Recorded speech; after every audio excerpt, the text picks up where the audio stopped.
Wanted to welcome Stephanie from Loyola University, Maryland. Stephanie, how are you? Great to see you.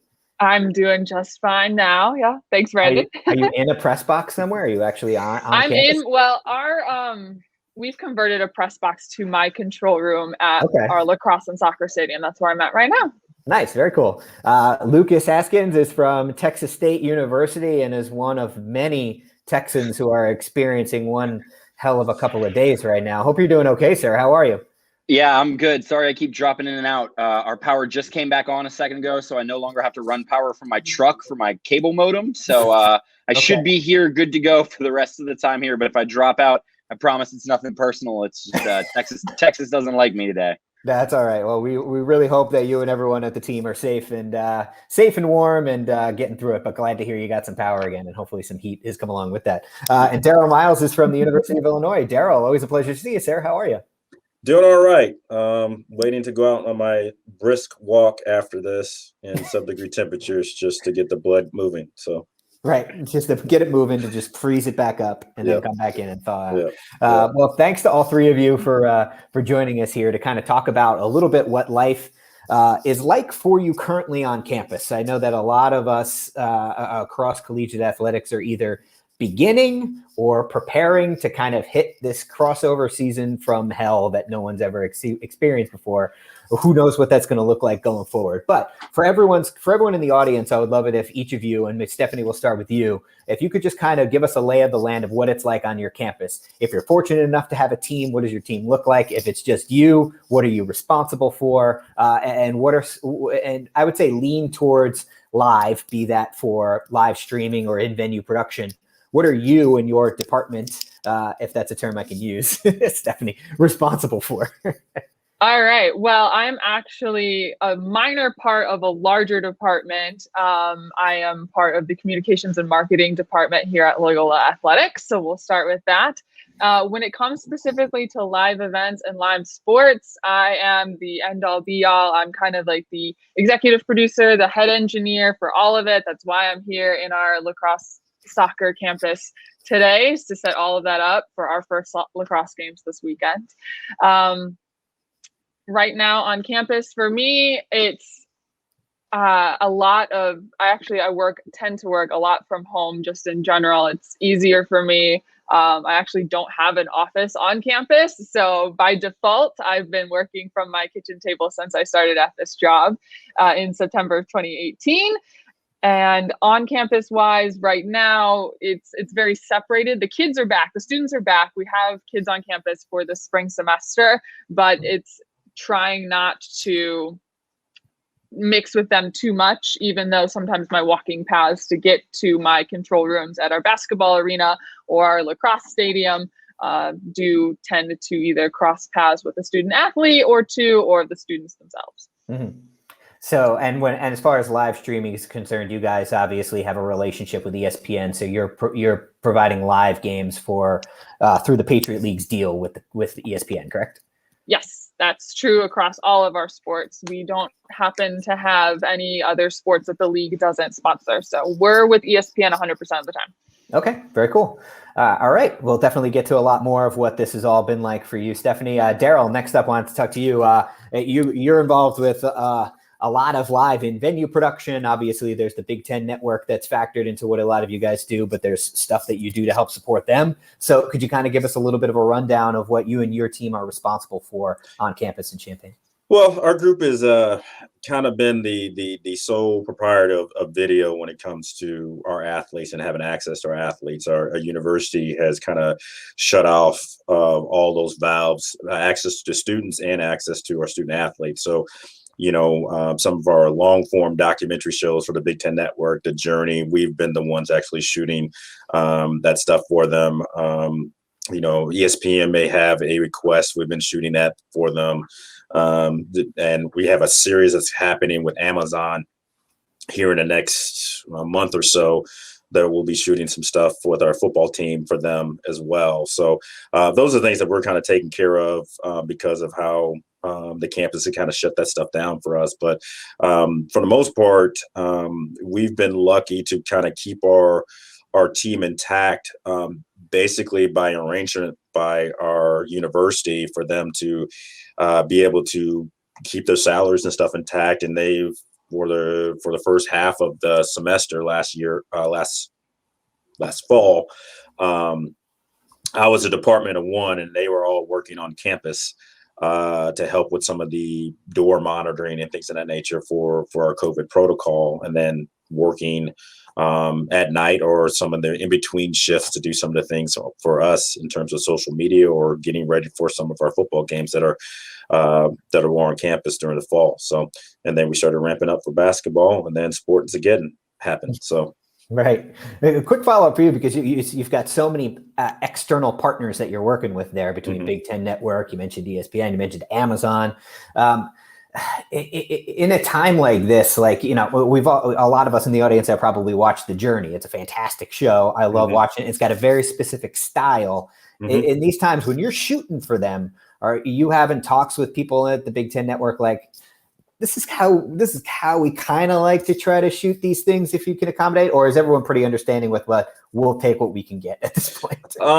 It depends on who you talk to and what they're trying to do.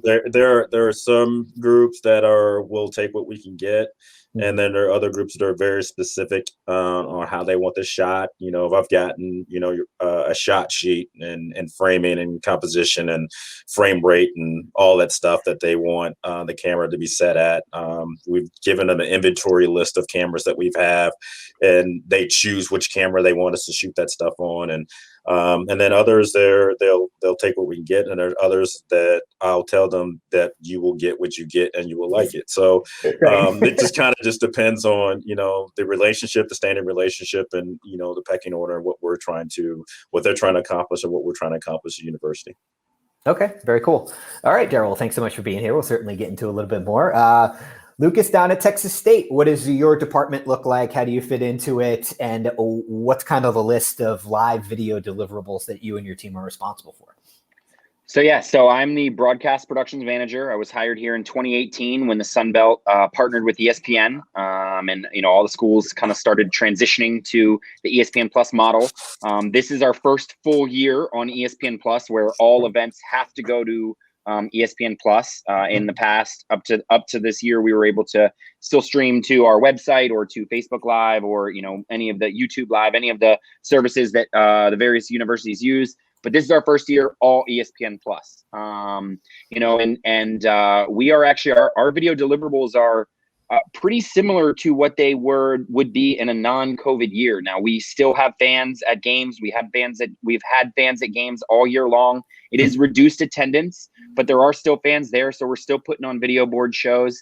And then, due to the reduced attendance, we actually are doing more broadcasts this year than we had originally planned on.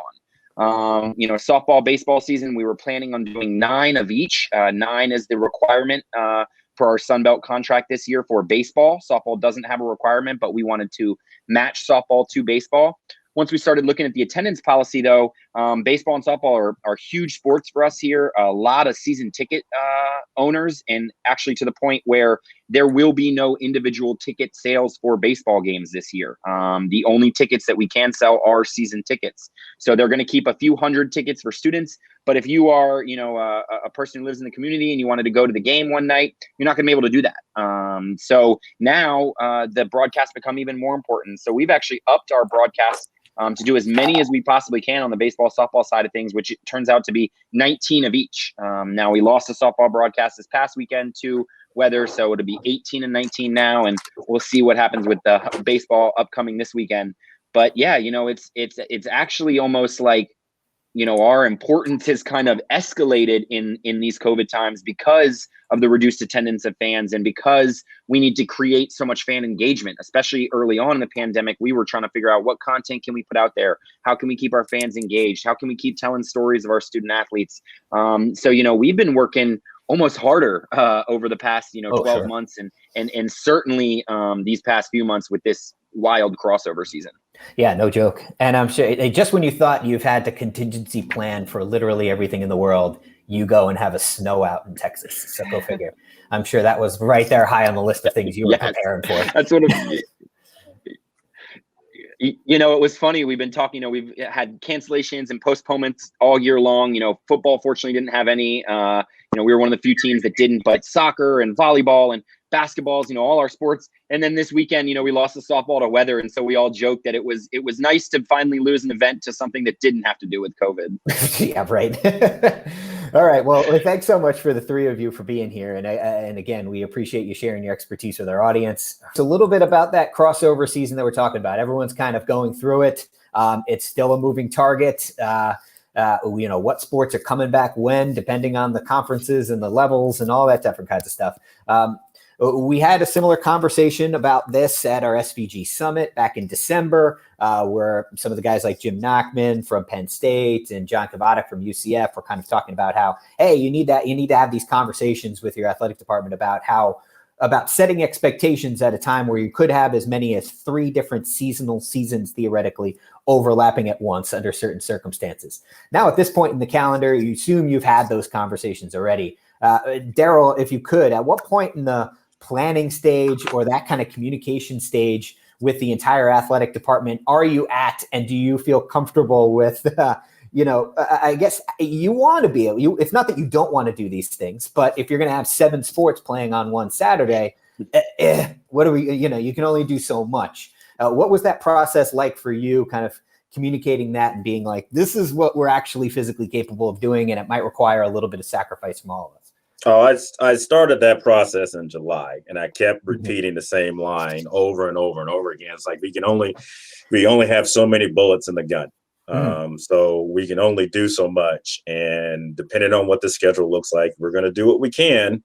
But depending on what the schedule looks like, if we have 4 things happening, 5 things happening on a given Saturday, a given Sunday, we got to have a pecking order. Now, what has helped us out is luckily our schedule has helped us out. Like we have a really bad weekend coming up this weekend. But other than that, it has really helped us out. The one thing that has been really weird for us is that's unusual. If I skip ahead to one of your questions you may ask is our radio has not traveled for our events. So football radio stayed home, basketball radio for men's and women has stayed home, and we also do radio for volleyball. Those events have all come out of our studio here at Illinois. So we've had to make arrangements with other Big Ten schools to get camera feeds, nat mic, you name it, sent back to us and make those arrangements. So not only are we doing these streaming events for the home events, but then slap a men's basketball game on the road somewhere else, and we have to accommodate that in the studio. So it's been a juggling act. But the conversation, going back to your original question, the conversation has been had multiple times. We can only do so much, and for the most part, people have been very, very understanding because I think if you go out of your way to try to do as much as you can, when you actually do say no, that there's a little bit more weight to it. Sure. Yeah, totally. So what is your weekend, if you don't mind going down the list? So we have on Friday, we have men's tennis, composite stream, volleyball on Friday. On Saturday, we have wrestling, volleyball, tennis. On Sunday, on Saturday, we also have away women's basketball and away men's basketball. And then on Sunday, it is men's and women's gymnastics and men's tennis again. Oof, boy, I wasn't testing you. I was actually just curious, but that's pretty wild. The reason why I know that, because I just redid the schedule for the cruise before this meeting. So it's pretty fresh. Yeah, I know. I bet. No, definitely. Stephanie, how about for you? I mean, how are you basically just trying to advocate for yourself in these circumstances where you're just kind of like, hey, if we got like 5 events going on in a single day and not everybody's getting a multicam, like it's going to have to be this or that. How have you, being relatively alone in your responsibilities on your campus, how did you navigate the political challenge of relaying that message and not being someone that because at the end of the day, you don't want to say no, but you have to somewhere. So how did you go around kind of juggling all of the things? Well, I'm very fortunate. My boss is a great advocate. Ryan, really, he's actually on the committee that helps facilities navigate timing and where everyone has to be when. I'm also very fortunate where I only have 2 facilities to man and crew. I only have lacrosse and soccer. I only have volleyball and basketball. Any other sports we actually don't stream. It's in the pipeline to eventually start adding cameras and ESPN Plus coverage of those sports, but I'm only responsible right now for 7 out of the 17 sports that Loyola sponsors as an athletics program.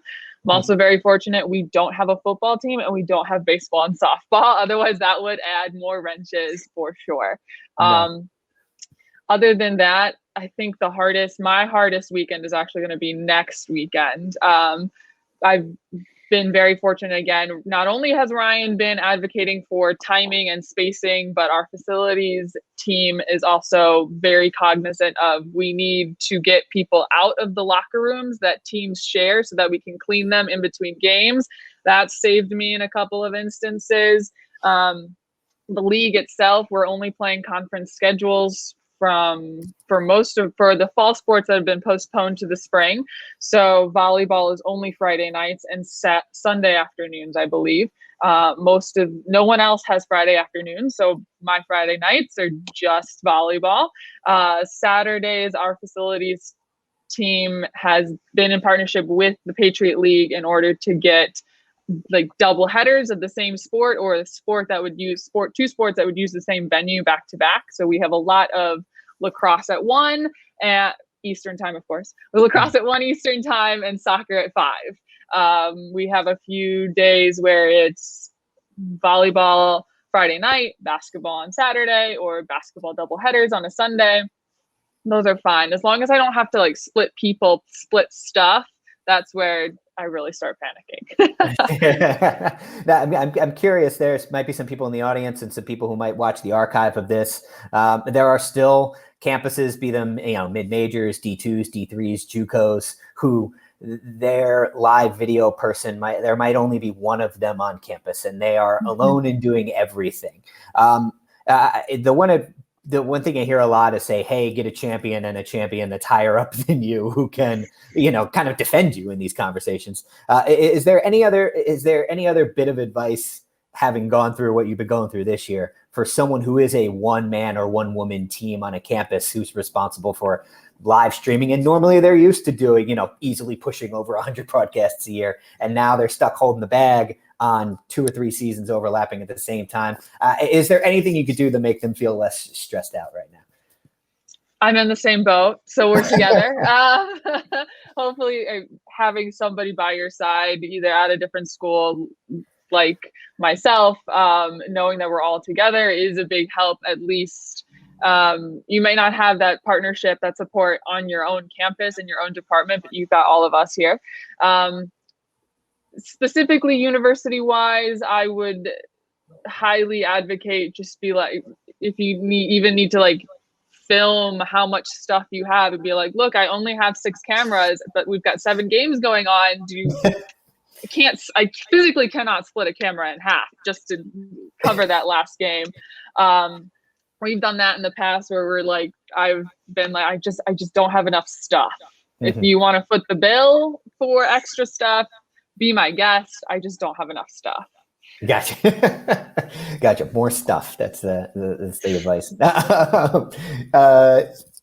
Lucas, for you, you're talking about how you've been adding games for the upcoming season. But if and how are the conversations on your end about if there are weeks or weekends or days where the schedule gets really, really packed? Are you using a priority system, a tiered system? How's that being relayed to coaches or parents of athletes that might be disappointed in whatever? Like Derryl was saying, a lot of people are understanding considering the circumstances, but I'm sure there are people who are not, and you want to knock them upside the head and be like, you realize what's going on right now? How are those conversations being managed on your end? Much like Stephanie said, one thing that we have is, equipment is our amount of equipment is the amount of equipment that we have. And as far as that goes, we have only one encoder. So we only have one way of sending a show to ESPN. We can only do one show at once. We only have enough cameras to do one show at once. We only have one switcher board, only one replay machine, only one graphics machine. So, we are handcuffed by, our limitations and our equipment. And so, that in some instances makes it a little bit easier to just say, look, we can only do one show today. If there is volleyball, baseball, and softball all going on today, we can only do one, and so that's when we start, we come up with a list of suggestions. If baseball is hosting the University of Texas, that's a game we're going to want to show. That's a game our fans are eager about. That's a game that Texas fans are eager to watch. That's a lot of eyes we can get on our broadcast. So that's going to be the one that we're going to suggest, and the volleyball and softball coaches are going to hear that, and they'll certainly have a little bit of input about it. And maybe, they wish that we would go a different way. But again, we looked at the baseball and softball schedule and divided 19 and 19. We tried to be as, judicious as we possibly could to give even coverage to all sports. Women's volleyball has 6 home matches. We're going to broadcast 5 of them. That 6th match is actually the same opponent as their 5th match. So we're going to show every opponent that volleyball plays against at home. We're just not going to show every game. We're going to have to miss one of those. And we tried to do the same logic with baseball and softball. Scheduling worked out. It was a little bit easier with baseball to get at least one of every single team they play at home. Didn't get to do that with softball because they have a couple single day double headers that are kind of in a tournament format. And we've got basketball, and basketball we have to do for ESPN. I mean, that priority is set for us. We don't even, if baseball and softball are playing in February and March while basketball is playing, we have no choice. There's nothing we can do. We have to wait until a Sunday game when there's no basketball and baseball or softball are playing, or a Monday game, of the series. So, some of these decisions are kind of made for us. And when you look at the schedule and you look at your equipment, it really comes down to only 5 or 6 decisions that we had to make this spring as far as what game are we going to do. And we as a marketing department, made a decision or made suggestions, took them to our athletic director, took them to the coaches, and kind of let them sit with those answers. But as what you mentioned, parents, that's an issue we ran into last year, actually. Last year, we were still able to stream not to ESPN Plus. However, we as a department decided we were going to make the ESPN Plus transition already. We were going to start letting our fans know, start letting parents know, hey, look, this is how things are going to be in the future. So this is how we're going to start it this year. And it was a real big problem for us. There was a petition that went out. One of the real aggressive softball families started a petition. They included the baseball families, the softball families. I think they got close to 400 signatures on it. And it kind of created a stink in our department. They were really frustrated that all of the women's and men's basketball games were being broadcast. They were used to all of their games being broadcast in the past. Now, granted, they may have been a one-camera show with no replay, no graphics, and radio announcer piped in, but at least it was something. And so it was a new transition for them, and they were really frustrated. And then, of course, the season got shut down, so they didn't have too much to be frustrated at us with at that point. But they were frustrated at the beginning of the year. And that was, again, part of the reason this year that we made the move to do as many broadcasts as we could to try to ease some of that anger. But even with 19 broadcasts, we're still missing 10 for both teams. Baseball and softball, they both play 29 games at home. Some of those were conflicted with basketball. Some of those were conflicted with baseball and softball conflicting with each other. And you just kind of got to make those hard decisions and present it. And again, like Derryl mentioned, some people are very comfortable and they understand it, and some are not, and we'll start a petition and think that you're out to get all the softball parents and make it so they can't watch their kids. So little bit of kind of politics you got to play with that too. But it's a tough battle. Yeah, no doubt. Well, I'm sorry you had to go through that, but it sounds like you guys have got a pretty good plan for this year. So hopefully everyone will be very happy over there. As long as you don't get any more snow outs, Yeah. Right. Moving on, all of you kind of mentioned, and again, for anyone in the audience who wants to submit a question, please do so using the question mark bubble at the bottom of your screen. Just text that in, and we'll pass it along to the panel. You all mentioned that you only have so much equipment. The other thing that's challenging about COVID is you all only have so much staff, and you're probably used to working with a whole heck of a lot more students. Stephanie, you mentioned you can't even walk walk in the same quad as a student without it being an issue. So I'm wondering how and in what ways you've had to manage your staffs differently. Are you still using students? Are you able to use students or no? Are freelancers helping you? Are you using all robotic cameras and we'll never use people again? Stephanie, why don't we start with you? Do you usually use students, and are you able to use them now at all? We're in a very fortunate location. Here in Baltimore, we get the best of both worlds where we have our own students, but we also have a very strong DC freelancing community as well. Okay. So I've actually leaned on our freelancers because I know that they are hurting a little bit more than our students are, let's put it that way, for income. Mm-hmm. So I've been able to use all of them for a lot of our crews. I also use students. I was able to bring some of my returning students back. I've got a senior and 3 juniors at the moment. But we can't train anybody new. Everyone who is a rehire had to have been somebody that I've already taught how to use cameras or equipment in our control room. And I'm very fortunate that I actually took the first steps to start training students last year. Loyola used to be a very freelancer heavy crew scheduler. But I come from Syracuse and I got my start as a student. So I'm used to bringing in young college kids and working with them and teaching them, and so that college athletics can continue and ESPN broadcast can continue. And like I said, I got that start in college myself. So I was able to bring in some students last year, thankfully. Otherwise, I'd have nobody this year, no kids this year. Right. Lucas, how about with you guys? Yeah, we're entirely student workers. Our entire staff, there's just not really a large market in our area for freelancers, and certainly not at the rates that we're able to pay. So our entire, staff outside on game day is student workers at every single position. Now, we made some changes to procedures this year. We used to have a student who would TD our director, who's also our engineer, now TDs to remove a person out of the control room. On Olympic sports and big broadcasts, I will typically run either replay or graphics or both as I produce, again, to reduce the amount of bodies inside the control room. And we were fortunate to have a lot of returning students, but I lost 14 kids to graduation in the fall, and I lose 10 more this spring.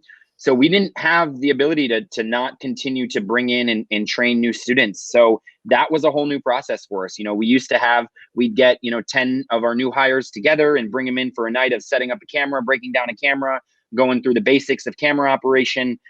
We can't do that anymore. We can't get multiple people touching the same piece of equipment. We can't get a bunch of people in the same room together or even in the same facility together, all huddled around 1 or 2 cameras. So now it's trial by fire. We have a 2-hour crew call. We'll do whatever training we can. We'll set up cameras for our students. We wipe them down after we set them up, and then, it's only their hands on it. And we do our training over the headset. We watch the videos that they're showing us. We put as much helpful things as we can on their return feed. So maybe some clips of good work from that camera that they're working, so they can watch it and then try to emulate it while warm-ups are going on. But, we just kind of have to go trial by fire. I mean, it's really just no other choice, at least with the circumstances that we're given. We just don't have the ability to train on non-game days. We don't have the ability to mass train. So it's over headsets, and that's where we do our pre-production meeting and our post-production meeting now, all over headsets to keep everybody away from each other, as far as possible. So it's certainly presented a lot of new challenges for us, but we had to keep going with our student model. We had to keep recruiting. We had to keep asking kids to refer their friends. And I was able to hire 10 new people this fall and train them. And we held on to 8 of them transitioning into the spring, which is pretty good for us. So we've got 8 new people, who are now pretty well trained and, continuing to I've already got 3 or 4 people we're starting to train for the spring semester. So, we do what we can, but we have to stick with student workers. And, unfortunately, we just kind of have to throw them in it and wish them the best of luck, set small, reasonable goals for them on night 1, change those goals a little bit on night 2, add a little bit more to their plate. Same with night 3, and then eventually they've turned into a camera operator that's fully capable and confident. So just kind of set small attainable goals and set our expectations as well. When we come into the night, we look at our list. Okay, how many of these 10 workers tonight is it their first time at this position? How many of our 10 workers tonight is it their first time working with us at all? And then we go through that list, decide who needs to be trained, where we need to focus our energies, and take it from there. I've heard that concern from a lot of people that I've talked to. And again, we've got so many problems that need to be solved right now, but that idea of not being able to recruit new students for 1, potentially 2 academic years, what's that going to mean for your department 1-2 years from now when you're losing all of those kids that you've hung on to for so long?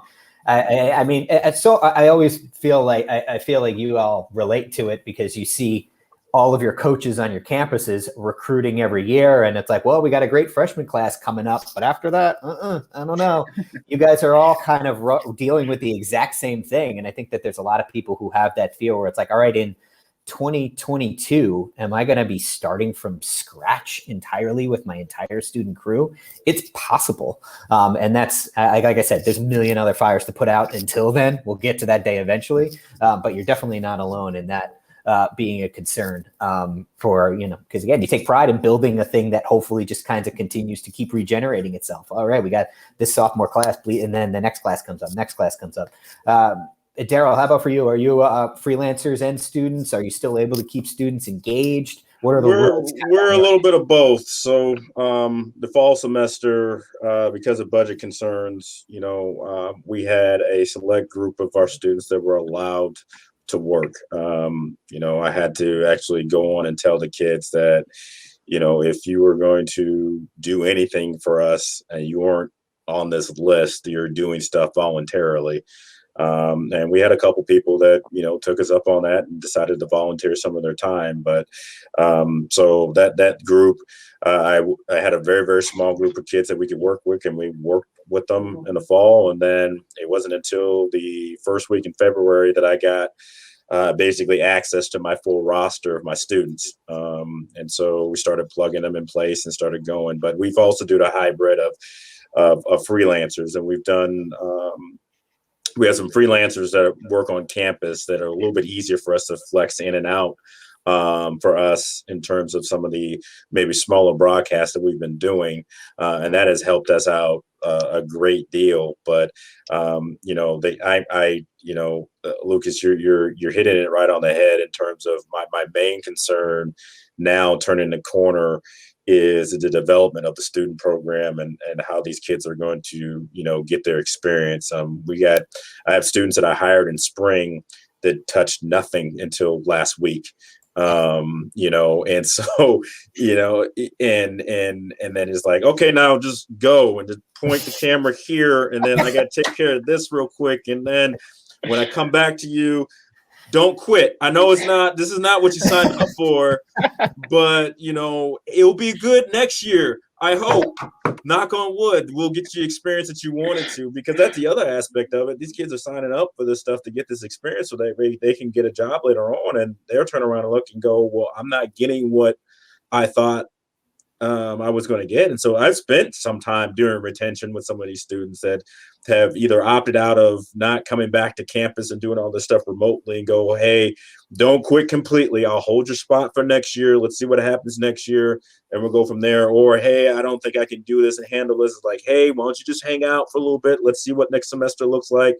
Let's hold your spot. Don't quit completely, because there's some people that we've vested some time in training them and get in position to be, there are a couple that are going to be really good leaders for the program.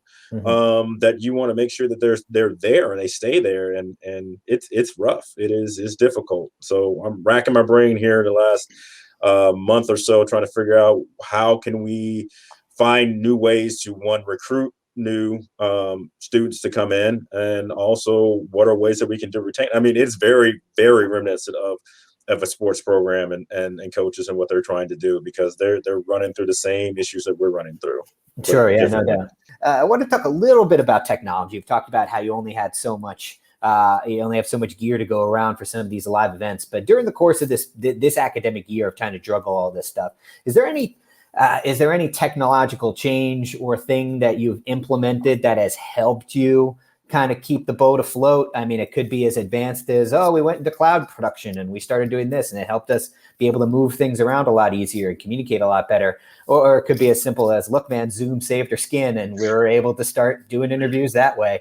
If you were able to point at a kind of a piece of technology or solution or something that's really come up clutch for you throughout this very challenging academic year, is there anything that comes to mind, Lucas, maybe starting with you? Zoom, without a doubt. Microsoft Teams has been big for us internally. I had never used Teams before this year, and now we have, one for just our video production team. We have one for all of our external staff at the athletics department. So that's been great to keep us all on the same page, keep documents that we're all sharing going back and forth. Zoom, like you mentioned, for interviewing students. I mean, we can't do in-person interviews anymore. So, every student I've hired this year, I had to interview them over Zoom. So that's been big. We do our video, our film review sessions over Zoom. I used to like to do those every month in person, try to buy the kids some food, get them all to come in person. We hang out, we watch film together, critique our shows, go over what we can do good, what we can, what we've been doing well, what we can improve on. Can't do that in person anymore. So, we do those over Zoom now. So that's been big. I also, know that TeamViewer, as well as for us, Chrome Remote Desktop, we have some firewalls in our internal system that IT hates TeamViewer. They don't want to give us access to it. So I've actually used Chrome Remote Desktop. I've hooked up our dashboard computer, our Mira computer, our Expression computer, and then my personal computer, desktop computer in the office. So I can edit from home. I can build graphics from home. I can set stuff up. Now, we haven't got to the point yet where we've run a show via TeamViewer. However, I do know that, in this chat right now is Greg from Little Rock. He ran graphics this year remotely from home while he was sick and was running, Expression graphics, from TeamViewer. So I know that has been huge for so many people. And it's definitely at least helped us do work remotely. Especially right now while we're in snow and I physically can't get to the office. I was able to build some graphics for this weekend in case we do have games. So I think those have been some of the big technology things that have been helpful for us. And then just anything, GroupMe has always been big for us. That's how we communicate with our students. It's a little easier than email, more accountable than email. That's been bigger than ever this year. GroupMe with all of our students and even sometimes our specific crews, just explaining, hey, this has changed. Hey, this game got canceled. Hey, I need new people for this shift now. And anything we can to stay in touch with our student workers and our crew has just been super helpful. So Zoom, TeamViewer, and GroupMe have been big. Nice. Very cool. I like this comment from Jeff in the chat saying it's oddly comforting to hear these D1 schools experiencing the same issues as I am as a D3 school. He's at St. Olaf up here in Minnesota with me. So he's he also had maybe was walking his dog like me and 17 below this morning. But yeah, Jeff, it's kind of a great equalizer right now. Derryl, anything that comes to mind, jumps out to you that's been like, man, thank God we were able to utilize that, or that actually really helped us out a ton? It's funny. We, as a staff, we had this conversation just recently about how things that were already around, but we really weren't utilizing them. So like we use communication through like Basecamp. And we had it, but we weren't like really using it. And now that is the only way we communicate in terms of what equipment's going where, in terms of those live events. If we're sharing tripods, taking equipment back and forth to supplement different places, that has been huge. The other thing that's actually taking work off of our plate has been Zoom with these media availabilities and things of that nature. Now, it's really fun to tell an SID that you can't hit record on Zoom. Like you can't do that yourself. Like, because you're getting the same video I'd be getting. So I don't understand why you can't do that. That has been fun to be able to relay that. But yeah, Zoom has really actually has helped us out in terms of taking a lot of stuff off of our plate in terms of those media availabilities and other social media stuff that would have been replaced by a phone or an $8,000 camera to go out and shoot something that'd be up for, less than 12 hours on social. So that has helped us out a lot. So cool. Stephanie, anything that comes to mind for you? Honestly, Dropbox has been super helpful for sharing stuff, not even just interdepartmentally, but also interleague as well. We've been sharing video files, melts, highlights, all that kind of stuff through a shared Dropbox file. And it's been a lot easier than trying to email stuff through WeTransfer or even Google Docs, all that stuff. Yeah. Nice. Very cool. All right. We do have a question coming in from the audience, and I appreciate Greg coming in with a positive question because, I've moderated so many of these damn things and I feel like such a Debbie Downer where I'm like, so during the pandemic, how do you do this? How far? And he just simply wants to know, for everyone on the panel, what's a highlight from your fall season, if you had a fall season, but from the fall? What's a highlight? It could be a memory, an accomplishment, a broadcast that your team pulled off that you were like, holy crap, that went a lot better than we thought it was going to. Derryl, when you look back at the fall, what's something that, as crazy as it might have been, you're proud of it when you look back at it? I just, to be perfectly honest, really just being here. Like, I'm serious. I mean, it's going to sound very sappy and all that stuff, but like the odd things that we've been doing, whether it be away radio, whether it be streams of scrimmages that we never would have done.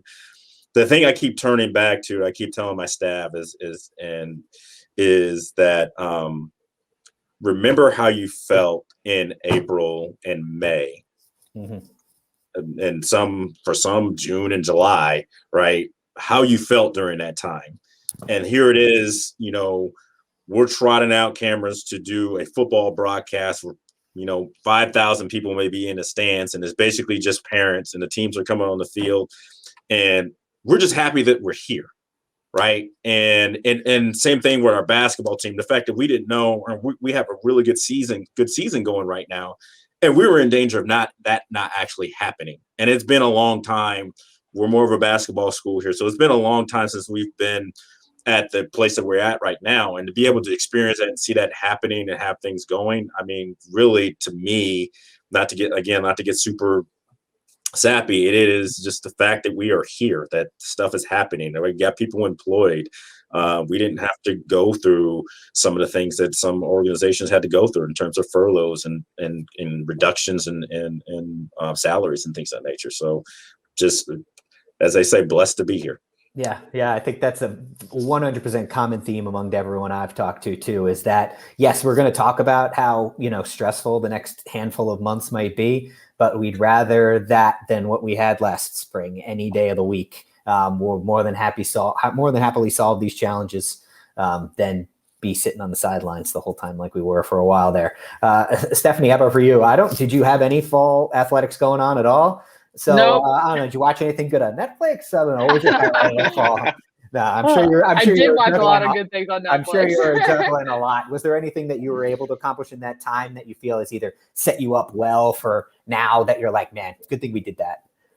Well, I will say that this school year we were going to switch to ESPN Plus, and this is our first year on ESPN Plus. So even without a fall season, minus Army and Navy, they both were able to participate in fall sports as our only league members to do that. I was able to take the fall to really get familiarize myself with all of our new graphics, all of our new protocols, melts, procedures that ESPN is looking for.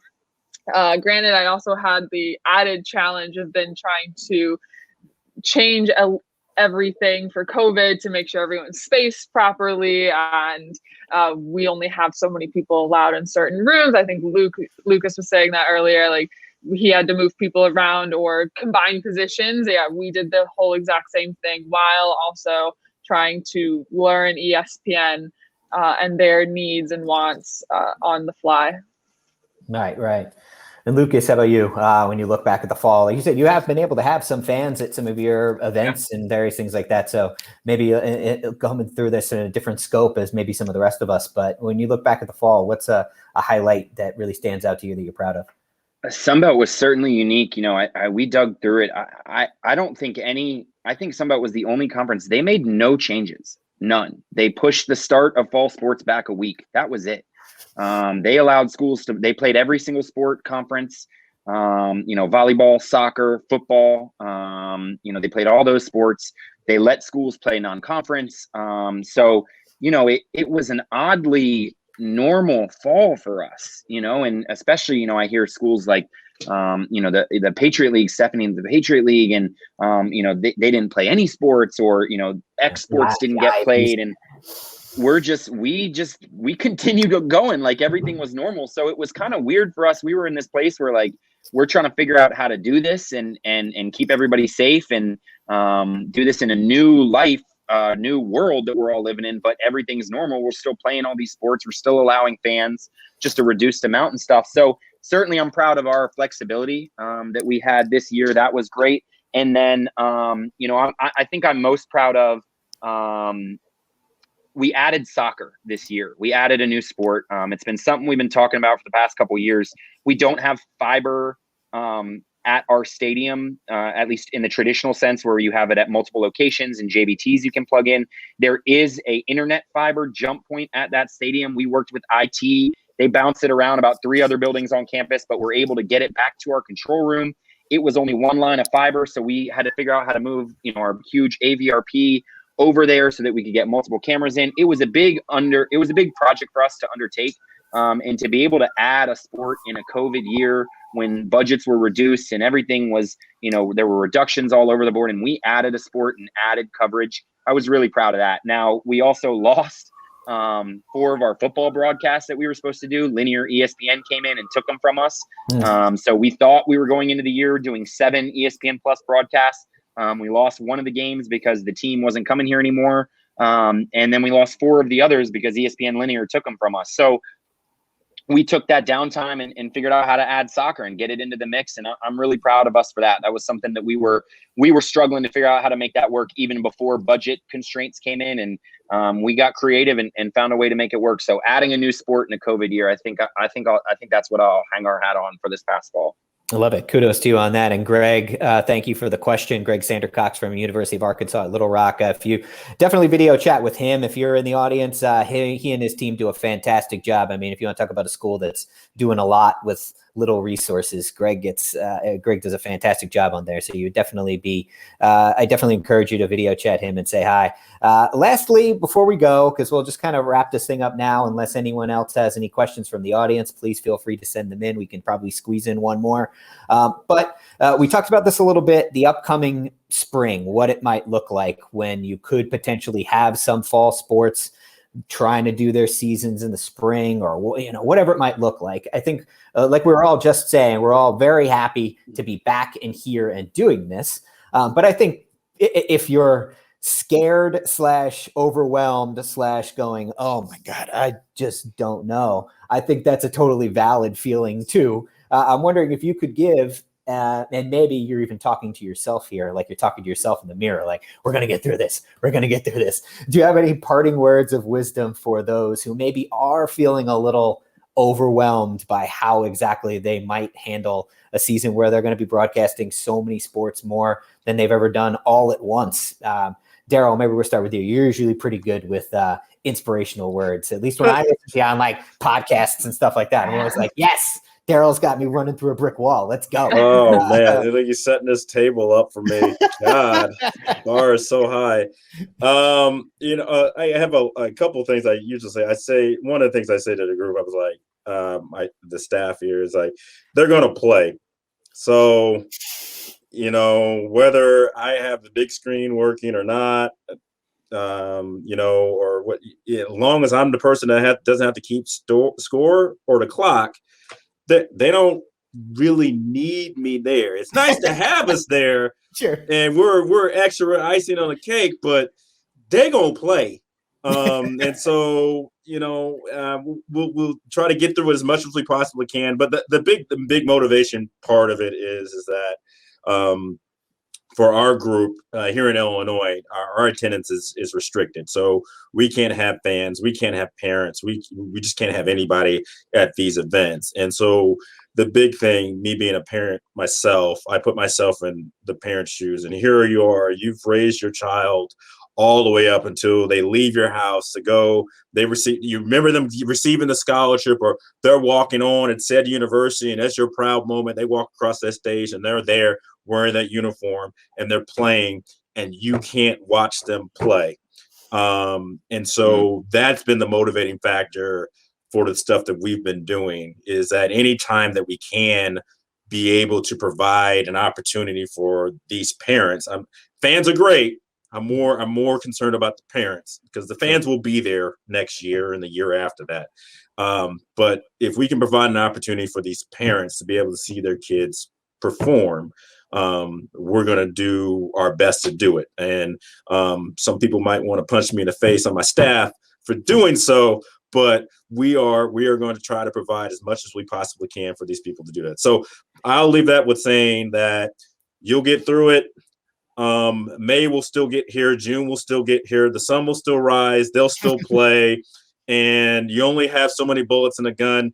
And once you're out of ammunition, that's it. That's you can only do what you can do. There you go. Love it. Set that bar high and you sailed right over it like a rocket ship. Love it. And I think that's a huge one. I mean, at the end of the day, the department is there, obviously, to do things like generate revenue, but you service the student athlete, right?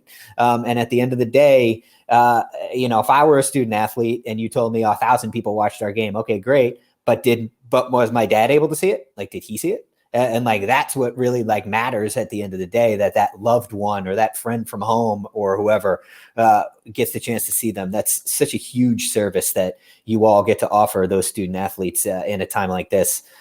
Stephanie, any parting words on how to tackle this upcoming spring with a vengeance? I don't think I could follow Derryl. Jeez. I just take it one day at a time. You're going to need time for yourself. Please take the walk. Please step away from your computer. I actually took Monday off completely because we had a pretty long weekend. And I just told my boss, I was like, I'm going to have my email, but I'm going to go. I'm not really, I've done what I need to do for the day for work wise. I've reorganized crew schedules, and the rest of it I can't do until later this week anyway. So I'm just not going to be available. So please take the time for yourself. You're not going to be able to help anybody else if you are also burned out. Yep. Just please. Yeah, for sure. You can't pour from an empty cup, right? Cup. And be deliberate with that time. When you get that time to yourself, don't just not unless you like just sitting on your couch scrolling through your phone, but like do something for you, like you said, Steph, right? Like take care of yourself, like do something for you, take your time. Lucas, you, like you said, you've been going full bore, so it's probably just more of the same. But for those that might be facing a lot of overlap, what is something that you would say to them to help make them feel a little bit less stressed about it? Yeah. And while we have been going, full speed ahead all year long, we've got 43 shows this spring. That's more than, our fall and winter combined. So, we are busy. And I think, I think a couple of things, part of this is what Derryl was saying earlier. We all are in this industry because we love this, and to be able to have this opportunity to still tell stories and to still broadcast sports, it's a privilege, and I certainly didn't get in this for the money. I doubt many of us on this call got in it for the money. We love this. We love telling stories. We love sports, and we're lucky that these are still happening. And, we still get to document this stuff to fans. And, like Derryl mentioned, in some cases, it's even more important than ever before. And so that's a privilege that we all have. And, not losing sight of that, I think, is really important. And then also, I tell my kids this all the time. It's something that I always have to worry about is, this isn't heart surgery. This isn't, someone's life is not in our hands, so when you hit the wrong replay wipe, or, you started your replay on a freeze, or you got the graphic wrong, it's a learning moment, and let's not sweat the small stuff this year more so than any other. Like, we're lucky to be on air. We're lucky these sports are even being played. We're lucky that we're still getting the opportunity to teach this stuff to kids and put on good shows.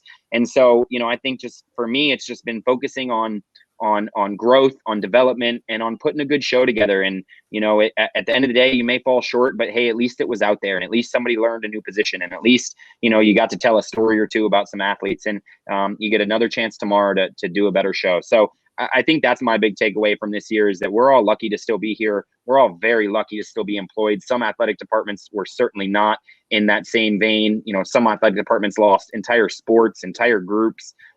So, just remembering that, I think, is really important. It's real easy in our industry, I feel like, to lose sight of the forest through the trees, or the trees through the forest, however that expression goes. And so just taking the time to notice that stuff this year is what I've done, and it's helped me a lot. I really love that. All right, Stephanie, Lucas, Derryl, we thank you so much for being here. Like I said, everyone's very busy right now, but we really appreciate you sharing your expertise with the audience, with the people that will watch this on demand, hopefully later in the week. Some really, really valuable input. And we certainly wish you all nothing but the best in the months to come with what you have in store. And we really appreciate you being here. So thanks so much and good luck. Thank you. Yeah, thank you. Thanks, Brendan.